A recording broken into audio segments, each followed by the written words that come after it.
All right, here we are. Coach Paulina Biega, Sacred Heart Division One Women's Wrestling Program. Coach, thanks a lot for having me. I want to talk about the fact that this is a Division One, and there's been so much news lately because of Iowa, right, coming into the fold with Division One. But actually, Sacred Heart was the first Division One. Am I right there? No. Well, thanks for having me. Yeah. But no, we were not first. Presbyterian. Presbyterian was first. Presbyterian was Okay, first. so now there's 3, 4 with. Yep. Okay, so 4 Division One. Truth be told, that doesn't really matter because you have to compete across, Yes. club teams and across all divisions, correct? Not club teams. You don't but, do club. NCAA, all NCAA teams. Gotcha. So Okay. Division 1, 2, and 3 competes together. Okay, so you couldn't wrestle like Columbia or Princeton just because they're not. I mean, we wrestle them, but not on nationals. Gotcha. Like open tournaments, when we go to the open, it doesn't matter if it's NAIA, JUCO, or varsity clubs. We just wrestle. It's Okay. all about experience, wrestling for the girls, and the mat time. But when it comes to our conference, our regionals, and then nationals, it's just those established teams.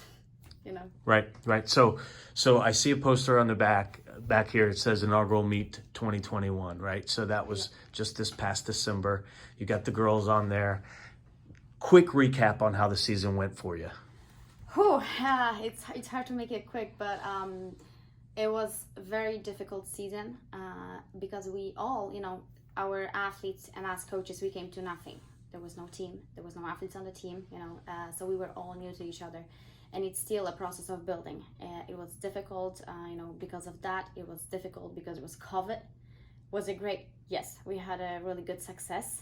And, hopefully we're just going to grow and be better and better from there. But I think it was a really good start. It was fun to see the girls wrestle. It was hard at times because of COVID. We had so many, issues and challenges like everyone else. I mean, I don't think there was a team that wasn't affected by that. But it was fun, we get to compete, and it was very awesome to see, I remember the first meeting I had with the girls, like a team meeting.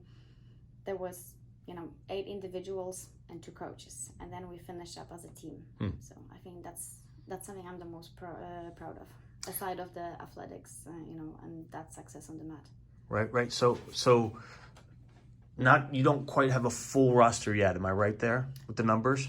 Not really. Well, for this year I didn't, but I do have for next year. You do? Good. Yes. Okay, I was going to talk about that and what you're looking for as far as recruiting to come here to Sacred Heart. What are you looking for to be on your team? Well, I'm pretty much done recruiting for this upcoming season. Okay. We have, in total, I will have 24 girls. Nice. I have 24 girls on the team. I have 15 incoming as of right now. I might add a few more. Okay. We'll see. Full lineup, solid backup. You gotta be strong on the backside. That's important. And that makes the girls, very, very competitive. So Right, filling up the room, having wrestling partners. oh yeah, it's gonna be totally different. We like this year we had practice when there was one girl at times. With COVID, people got sick and all of that stuff.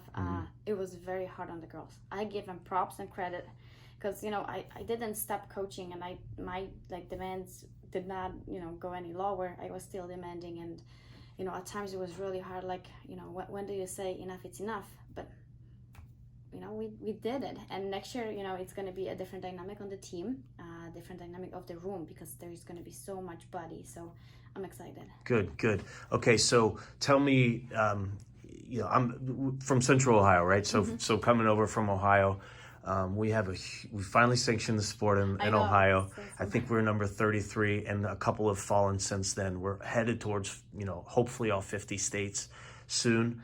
Talk to the high school sophomore, the high school junior, even the senior, or even the middle schooler that says, you know what, we have opportunity now to wrestle Division One and get an education. Talk to that girl and maybe her parents and say, what would it take to come to an institution like this a few years from now? A heart. First, I like kids who want to work hard on and off the mat. At the end of the day, you are here to get your education. This is priority. Wrestling and injuries happen, life happens, and you need to have an education. Like this is, and plus, if you don't make your grades, you cannot wrestle. So what's the point, right? School, and it's awesome that they have the opportunity that they don't have to compromise education, just so they can wrestle. They can do both. But what would I say to them? Enjoy it. Like, enjoy it, because if you lose the passion of the sport, this is the beginning of the end, because it becomes a job. And no, just love the sport, do your best in the classroom, do your best on the mat. You don't have to, win everything in high school, but if you work hard and you're consistent, you're gonna go places. And that's, wrestling requires lots of patience. First you learn the move.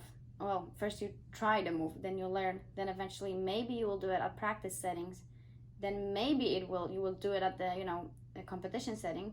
May or may not work. It takes time, but you just need to keep going with it. So just be patient and have fun with it, because it's a fun sport. I would give anything that I can to be back and wrestle in college and be healthy. But yeah, I would just say enjoy the sport and do your best. So speaking of wrestling in college, you went to Missouri Valley, right? And then after that, you were done. You wrestled obviously in college, and then you coached as an assistant coach at Campbellsville. Brings you here as the head coach of the the first women's program. Tell us how you landed this job. You know what, I wasn't really sure about this job for a long time. I saw the posting and I was like, nah, maybe this is not it. I'm not a fan of the cold, so I was going back and forth, and I was put on a quarantine. I was contact traced because that was the COVID year, 2020. And I looked at the job. I was like, you know what? Why not? Maybe I should apply. I love wrestling, and that's something I want to do. I want to coach. So yeah, I sent an email. I filled out the application, and then I followed up with the email to Coach Clark, and he got back to me right away saying that they already have somebody on campus on that day. But if it falls through, well, long story short, here I am. Good. So what do you think about being a Division I college wrestling coach? Go back to the days where you're from Poland, and you wrestled in Poland, obviously, and then came here. Go back to those early days of your wrestling career. Did you ever think that you'd be a wrestling coach? Or is this something you've always aspired to do? I thought I would wrestle myself longer. But, life is unpredictable. Things happened, So my thought was that I would be wrestling for much longer. Have I thought of coaching? Yes. Have I ever thought I would be coaching in America? No. How often do you get to go back to Europe? Depends. I got to go for Christmas. Okay. Not for long, for 10 days, but it was good to see my family and spend some time with them. So it really depends. It's hard with the season, but I try to go see my family. So we know in America, in the high school system, it's folk style. Women wrestle freestyle in college. We also know that. But I think it's important as the sport grows to allow those girls that are aspiring to wrestle at the next level to make sure that they get their off-season wrestling in, so that they're doing leg laces and gut wrenches and all that stuff, right? So how important is it to you to, as you're starting to recruit and build the roster out for future years, to have somebody that has a ton of folk style success on the mat? What are you looking at there? Like I've said before, I really look at people who want to work hard.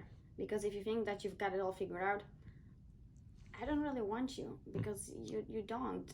There is a long, you shouldn't settle for where you're at. Always should strive for more. And if you think that you don't need to improve, you don't need to work hard anymore, So it's great to have a success, because it shows the kid it's really working, but you gotta remain humble, and that's kind of what I'm looking for in kids. It's great to have success and cherish those moments and be happy, but keep on working. All our Olympians, they still work. No one said, oh, I've got it all. They always look at, hey, I can do this better or that, right? And that's what makes them very successful. And that's what I look into recruits. I actually think that folk style kind of helps. It's you guys wrestle different versus people who never do folk style. The scrambling part is just very natural, and you guys are not afraid of it. Yeah, you need to learn to make sure you don't get exposure that much. But when you combine both, I actually think that it's a good combination.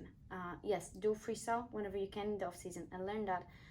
But it doesn't mean, not every kid has an opportunity to do freestyle. If you don't, it's totally fine. Because once you get to college, I never speak folk style. I I've never done folkstyle. You know, you go to practice and it's freestyle. We talk freestyle. We talk rules freestyle. It's smooth. It's not that hard to make the transition as people think.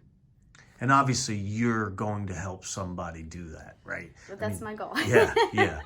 You need to have success on the mat. You've mentioned all the other, great attributes that you're looking for people, but you're here to be the coach and help somebody transition into that as well, right? Yeah.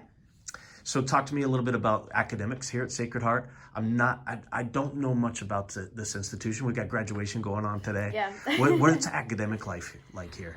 Oh, it's very busy. It's very demanding. They do try to help student athletes as much as they can. You know, you can have your schedule. You can really work around your practice time. I have a privilege of reserving block of classes during practice time, so my kids never have classes scheduled during practice, which is awesome.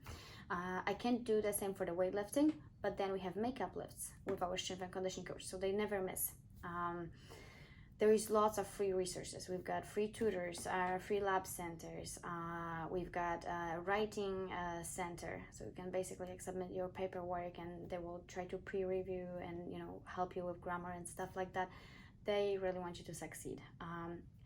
They do demand a lot. You cannot miss classes. You cannot not do work because you will fail. But they don't want you to fail. They want you to succeed. And just even for student athletes, we have a student support system, which is actually upstairs in this athletics building that we are in. And every team has an assigned liaison from student support. They make sure that we stay on top of, towards graduation, that GPA is good, we don't fall behind. They really do help a lot. On my end, I require study hall hours from my athletes. Sometimes, there will be people who will study no matter what, but there are people who need that structure, and they will just get the job done then. So, what are some of the majors that Sacred Heart specializes in? Is it general, or are there some pinpointed majors? Nursing is big, and just to get into nursing, you have to have at least 3.9. Okay, it's very competitive. Nursing, business, criminal justice is also really good. There is a lot of, and we've got engineering, lots of good programs. We've got like pre-law program, many pre-med tracks, dentists, whatever you're interested in. What about social life here on campus? What are things like? A beautiful campus, right? I assume everybody lives on campus. Well, when you are a junior, senior, you have an option to move out of campus, and of course you can commute if you live close by. There is always something going on. For once, lots of clubs and organizations, like multicultural club, biology club, you name it. There are many different ones.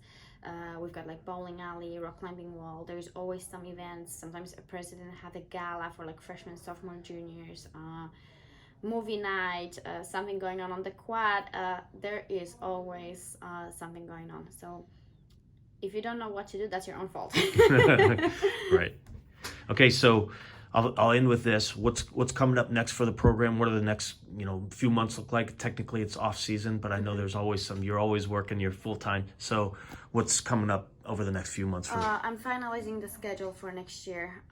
So that's the biggest one. I'm almost done. I have few more events that I want to add and make sure that we are all set with that. And then I'm just gonna put the plan together for practice, and then go from there. Finish up recruiting, and we already started recruiting for the next year, the 23, 24. So recruiting never ends. You get done with 1 year, and then you gotta look for the next year. There's always something coming up, and we can look back at this year, like what events we liked, what can we change. So that's why I really want to make sure that the schedule it's what we need, especially that we'll have much bigger roster, and I want everybody to get an opportunity to wrestle and actually get that mat time. So there is a lot like things like that I'm figuring out, and a couple recruiting trips. We'll go to Fargo and stuff like that. How important is it to a young girl to continue wrestling? What does wrestling do for a female? Oh, you know what? I am grateful for this sport. This sport seriously will take you down so many times, but it teaches you the persistence and teaches you how to work hard and never give up, really. And there is something about wrestling community that I don't think there is any other community like that. We are so close and Right. we just have each other's back, and there were so many events that showed that we come together, as a community, as wrestling as a whole, and I love this. And I think if you love it and you want to be a part of it, stick to it. But you gotta like it. Well, I appreciate you having me, Coach. Good luck to you. Thank You know, you. it's so much awareness is just being pointed in the direction of women's wrestling in general, and now, of course, it's elevated at the Division I level. So you got your work cut out for you. I'm sure you're up to the task, but there are so many fans across the country that maybe you don't even know about that are rooting for women's wrestling, and you're on the cutting edge of it. So good luck. Well, thank you very much. Thank you for having me, and I really appreciate any support. That there are many people who, even just because of Olympics, got into wrestling. They know that actually women's wrestling is a thing. So I cannot wait, and I think we really want to see a serious growth. All right. Thank you, Coach. Thank you.